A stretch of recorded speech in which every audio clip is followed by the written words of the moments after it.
Guru memasukkan darah pada datang bulan ke dalam susu. Dalam darah ada patogen HIV. Setelah melihat murid-murid sudah minum susu itu, dia mengumumkan rahasia ini. Murid-murid sangat takut. Segera mau muntah. Guru berkata bahwa, hanya ada 2 orang sudah minum susu yang memiliki virus. Dan dengan tenang menulis kata, nasib, di papan tulis. Beberapa tahun yang lalu, suami Yuko kena HIV dan meninggal.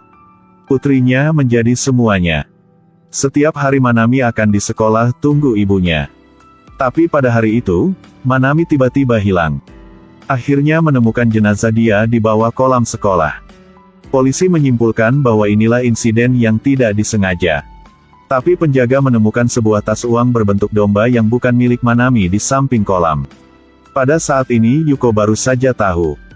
Ternyata ada 2 murid dalam kelasnya. Sudah mematikan putrinya. Dia tak berniat melapor polisi. Karena mereka belum dewasa, kemungkinan ditemukan tidak bersalah dan dibebaskan. Jadi dia memutuskan balas dendam dengan cara lain. Murid bernama Asuya adalah murid yang baik dan perilaku yang baik.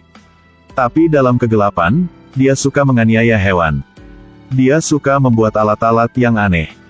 Contohnya dompet pencegahan pencurian. Mendapat hadiah khusus dalam kompetisi nasional untuk siswa sekolah menengah. Ketika Asuya berpikir bahwa dia akan diperhatikan oleh semuanya, ada seorang gadis seumurnya. Karena membunuh keluarganya, dia didapatkan ke halaman depan, mengambil semua perhatikan. Jadi Suya memutuskan dia juga mau membunuh. Dan mau semua orang tahu. Jadi dia menemui murid B. Murid B Naoki adalah seorang bodoh. Sering dipukul oleh teman-teman. Melihat ekspresi pengecutnya yang tak berdaya, A mengetahui B dengan mudah dikendalikan olehnya. Segera dengan senjaga mendekati B dan menjadi temannya. Setelah Manami memegang domper dan tersengat listrik sampai mati, A menyuruh B mengumumkan dia adalah pembunuh. Ternyata dia hanya memanfaatkannya. Jadi B menggendong Manami. Meskipun dia masih bernafas dengan lemah, B masih tersenyum dan melempar di ke kolam. Hal yang A tak bisa melakukan, dia sudah melakukan. Inilah alasan kematian Manami. Setelah tahu dirinya sudah minum susu memiliki virus, B mengunci dirinya dalam rumah seperti orang gila. Dia sepertinya memiliki penyakit mental. Yuko dengan senjaga menasehati guru baru. Seharusnya memimpin murid-murid menasehati B mengembalikan sekolah. Jadi, dia sering mereka teman-teman mengucapkan kata-kata penyemangat untuk B. Setiap minggu mengirim kepada B. Tapi keadaan B semakin buruk.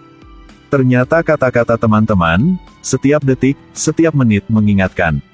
Dia adalah pembunuh. Setelah ibu B tahu segera dihancur. Dia memegang pisau, siap untuk meninggal dengan putranya. Hasilnya dibunuh. Dan seperti itu Yuko sudah menyelesaikan rencana balas dendam. Tapi bagi A dengan IQ tinggi tak sepakat dengan mudah. Meskipun dia masih diganggu setiap hari. Tapi dengan cepat, A sudah memikirkan cara untuk menyelesaikan. Dia menyeka darah di bos sekolah. Bahkan menciumnya. Oleh karena itu tidak ada yang berani menggertak A lagi. Tapi hasil cek kesehatan membuktikan A tak kena HIV. Yuko tidak bertambah darah ke dalam susu.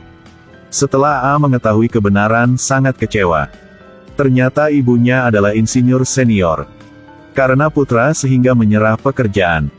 Tapi dengan cepat, dia menyesali. Selalu melepaskan kebenciannya kepada putranya. Suaminya tak bisa menahan lagi segera menyaran bercerai. Ibu A segera terus karir penelitiannya. Setelah meninggalkan buku-buku untuk A belum pernah kembali. Bayangkan penghargaan penemuannya. Insiden pembunuhan Manami. Bahkan kena HIV, bisa menarik peduli dari ibu. Hasilnya semuanya gagal. Dia segera memutuskan acara kejutan global. A berdiri di depan kamera dan berkata bahwa dia sudah menanam bom di sekolah. Saklar utama adalah tombol OK di ponsel Anda. Tiba-tiba, ibu mengirim pesan untuknya. Berkata bahwa mau bertemu dia. Dia dengan gembira membawa penemuannya dan bertemu ibunya. Hasilnya tidak ada ibu di sana. Ibu sudah pergi berbulan madu dengan suami barunya. Dalam upacara kelulusan, A menyelesaikan pidatonya dan menekan tombol saklar. Hasilnya tidak ada yang terjadi. Ternyata bom sudah diambil oleh seseorang. Pada saat ini, Yuko meneleponnya. Ternyata Yuko sudah berpura ibu untuk mengirim pesan A. Bom juga sudah dilepas. Meletakkan dalam ruang penelitian ibu A. Ketika A menekan tombolnya, ibu yang dia mencintai sudah meninggal. Yuko tahu ibu adalah satu-satunya kelemahan dia. Cara balas dendam ini membuat Adi hancur. Dia tak mau hidup lagi. Cerita berakhir di sini.